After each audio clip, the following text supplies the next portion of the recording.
Hello friends, எல்லாருக்கும் வணக்கம். நான் உங்க ஜெயஜ். விஜய் அரசியலுக்கு வந்தா என்ன பண்ண போறாரு, அப்புறம் பாத்துக்கலாம் அப்படின்னு திமுரா சொன்னவங்களுக்கு மத்தியில கடந்த மே 10ஆம் தேதி நம்ம விஜய் அண்ணா தமிழ்நாட்டோட முதலமைச்சர் நாற்காலில உட்கார்ந்துல இருந்து இப்போ நடந்திருக்கிற ஜூன் மாதம் சட்டமன்ற கூட்டத்தொடர் வரைக்கும் சும்மா எதுவும் பண்ணல அப்படின்னு வாயிலே வடை சுட்டுட்டு குறை சொல்லிட்டு இருக்கிற ஒரு கூட்டத்துக்கு இங்க சுத்திக்கிட்டு இருக்கு. அந்த கூட்டத்தோட வாயை அடைக்கிறதுக்காகவே ஆதாரங்களோடவும் அக்யூரேட்டான எண்களோடவும் நெத்தியடி பதில் கொடுக்க போற வீடியோ தான் இது. இந்த குறுகிய காலத்துக்குள்ள நம்ம விஜய் அண்ணாவோட தாவேக அரசு எடுத்த அதிரடியான முடிவுகள், அசுர வேக கொள்கைகள் மாற்றங்கள்னு ஒரு பெரிய லிஸ்டே என் கையில இருக்கு. அரசியல் களத்துல உன்னிப்பா கவனிச்சு விஜய் அண்ணாவோட இந்த அதிரடி ஆட்டத்துக்கு பின்னாடி இருக்கிற மாஸ்டர் பிளான் என்னன்னு ரொம்ப யதார்த்தமா கிறிஸ்பா இந்த வீடியோல பார்க்க போறோம். செதற விடலாமா? வாங்க வீடியோக்குள்ள போலாம்.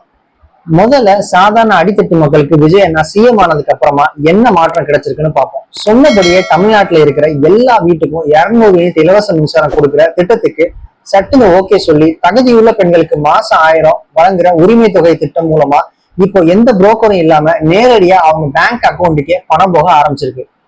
இதுக்கெல்லாம் மேல ஒரு வரலாற்று சிறப்பு மிக்க மாற்றம் என்னன்னா, 56 வருஷமா பஸ் வசதியே இல்லாம ஒரு அவசரத்துக்கு ஹாஸ்பிட்டல் கூட போக வழி இல்லாம கஷ்டப்பட்டுக்கிட்டு இருந்த நம்ம மலைவாழ் மக்களுக்கு இப்ப புதுசா பஸ் வசதி செஞ்சு கொடுத்துருக்காரு நம்ம விஜய் அண்ணா.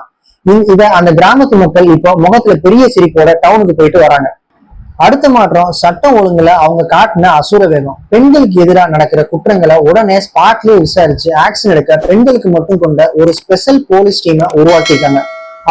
அதுக்கு சிங்கப்பெண்ணு அதிரடி படைன்னு மாசான பேரும் வச்சிருக்காங்க. அப்புறம் ஸ்கூல், காலேஜ், கோயிலுக்கு பக்கத்துல 500 மீட்டருக்குள்ள இருந்த 717 அரசு டாஸ்மாக் கடைகளை ஒரே உத்தரவுல அதிரடியா மூட வச்சிருக்காங்க. இது ஒரு பெரிய மாற்றம். மாவட்ட லெவல்ல போதைப் பொருள், கஞ்சா கடத்துல மொத்தமா வேற இருக்க தனி போலீஸ் டீம் அமைச்சிருக்காங்க. சென்னையில ஒரே நாள்ல அதிரடி வேட்டை நடத்தி சட்டம் ஒழுங்கு கெடுக்க நினைச்ச 100க்கும் மேற்பட்ட ரவுடிகளை உள்ள தூக்கி போட்டிருக்காங்க. அதே போல மின்சார வாரிய ஆபீஸ்ல டெண்டர் ஆவணங்கள் இருந்த ஹார்ட் டிஸ்க காணாம போன உடனே லேட் பண்ணாம உடனே தடயவியல் விசாரணைக்கு உத்தரவிட்டு அந்த முக்கியமான ரெக்கார்டுகளை பாதுகாத்திருக்காங்க. நிர்வாகத்துல என்ன மாற்றம்னா, விஜய் அண்ணாவோட அப்ரோச் ஒரு கார்பரேட் கம்பெனி ஸ்டைல்ல ரொம்ப பிளான் பண்ணி இருக்கு. இதுக்கு பெஸ்ட் உதாரணம், ஒரு பைசா லஞ்சம் இல்லாம 1000 சிபிஎஸ்இ பள்ளிகளுக்கு என்ஓசி அதாவது அப்ரூவல் கொடுத்திருக்காங்க. கல்வித்துறையில லஞ்சம் இருக்கக்கூடாதுன்னு விஜய் அண்ணா கொண்டு வந்த பெரிய மாற்றம் இது. அதே போல முதலமைச்சர் மீட்டிங்லயே எல்லா 35 துறை அமைச்சர்களுக்கும் 436 டார்கெட்டுகளை பிக்ஸ் பண்ணி இதை இந்த டைமுக்குள்ள முடிச்சு காட்டணும்னு டைம் பவுண்ட் ரோட் மேப் வச்சிருக்காரு. தமிழ்நாட்டோட கரண்ட் கட் பிரச்சனைக்கு முற்றுப்புள்ளி வைக்க 15,032 கோடி பட்ஜெட்ல 239 புதிய சப்ஸ்டேஷன்களை அமைக்கவும் 15,058 புதிய ஊழியர்களை வேலைக்கு எடுக்கவும் சம்மதம் தந்திருக்காரு. விவசாயிகளோட போராட்டத்துக்கும் சுற்றுச்சூழல் கருத்துக்களுக்கும் மதிப்பு கொடுத்து பரந்தூர் ஏர்போர்ட் திட்டத்தை அதிகாரப்பூர்வமா கேன்சல் பண்ணிருக்காங்க. இது மக்கள் பக்கமா நின்ற பெரிய மாற்றம். அதோட டெல்டா விவசாயிகளுக்கு தண்ணி பற்றாக்குறை வரக்கூடாதுன்னு சரியான நேரத்துல மேட்டூர் அணையை திறக்க உத்தரவிட்டிருக்காங்க. இளைஞர்களுக்கான வேலை வாய்ப்புல என்ன மாற்றம் கொண்டு வந்திருக்காங்கன்னு பார்த்தா 18,200 கோடியில எல்என்டி நிறுவனத்தோட ஒரு பெரிய பார்ட்னர்ஷிப் வச்சிருக்காங்க. இதுல காஞ்சிபுரம் டேட்டா சென்டர், கோயம்புத்தூர்ல எலக்ட்ரானிக் சாலை, காட்டுப்பள்ளியில கப்பல் கட்டும் தளம்னு ஒரு பெரிய ப்ராஜெக்ட் மூலமா பல்லாயிரக்கணக்கான வேலை வாய்ப்புகள் வரப்போகுது. இது போல இன்னும் நிறைய வேலைகள் கிடைக்கும்னு ஹுண்டாய் கம்பெனி கூடவும் ஒரு புதிய எக்ஸ்பென்ஷன் ஒப்பந்தமும் கையெழுத்திட்டு இருக்காங்க.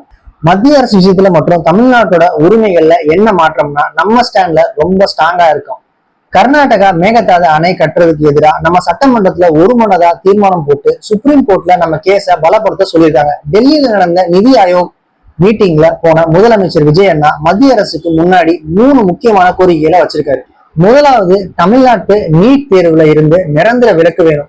2வது, நம்ம மீனவர்கள் இலங்கை கடற்படை தாக்குறத மத்திய அரசு தடுக்கணும். 3வது, மும்மொழி கொள்கையை தமிழ்நாட்டுல திணிக்க கூடாது. இது மட்டும் இல்லாம மத்திய அரசு தர வேண்டிய 3284 கோடி சமக்கர சிசா கல்வி நிதியை உடனே ரிலீஸ் பண்ண கேட்டிருக்காங்க. இதெல்லாம் ஒரு பக்கம் இருக்க, கடந்த ஜூன் மாசம் 16ஆம் தேதி நம்ம தாவேக அரசு வெளியிட்ட நிதிநிலை வெள்ளை அறிக்கை தமிழ்நாட்டோட பொருளாதார நிலைமை எப்படி இருக்குன்ற நிஜ முகத்தை மக்களுக்கு முன்னாடி கொண்டு வந்திருக்கு.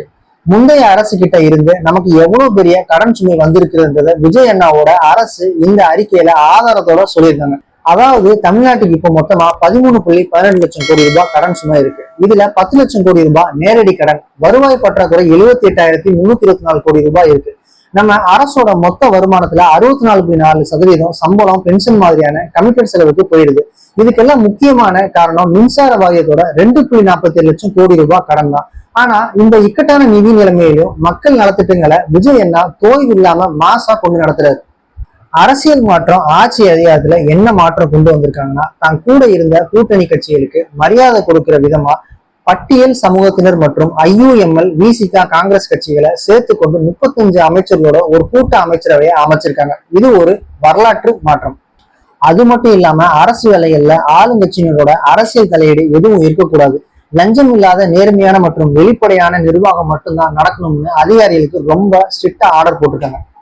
சோ விஜய் என்ன சிஎம் ஆனதுக்கு அப்புறமா என்ன மாற்றம் கொண்டு வந்திருக்காரு, சும்மா எதுவும் பண்ணல அப்படின்னு புலம்பிட்டு இருக்கிற அந்த கூட்டத்துக்கு இந்த 200 யூனிட் இலவச கரண்ட், 56 வருஷம் பஸ்க நம்ம நினைவாக்குனது, ₹1 லஞ்சம் இல்லாம 1000 ஸ்கூலுக்கு NOC கொடுத்தது, தமிழ்நாட்டோட நிதி நிலைமையை பத்தின உண்மையான வெள்ளை அறிக்கை, சட்ட ஒழுங்குல அதிரடி கிராக் டவுன், கோடிக்கணக்கில் கார்பரேட் முதலீடுகள், மாநில உரிமைகளை டெல்லி வரைக்கும் போய் நம்ம விஜய் அண்ணா வச்ச அழுத்தமான கோரிக்கைகள், கடைசியா எல்லாரையும் அரவணைச்சு போற அந்த கூட்டணி அரசவை வரைக்கும் இந்த எல்லாமே இந்த 40 நாள்ல விஜய் அண்ணா செஞ்சு காட்டிருக்கிற நிஜமான மறக்க முடியாத மாற்றங்கள். ஆரம்பமே இந்த அளவுக்கு அதிரடியா அசுர வேகத்துல இருக்குன்னா போக போக ஆட்டம் இன்னும் பயங்கரமா இருக்குன்னு தான் தோணுது.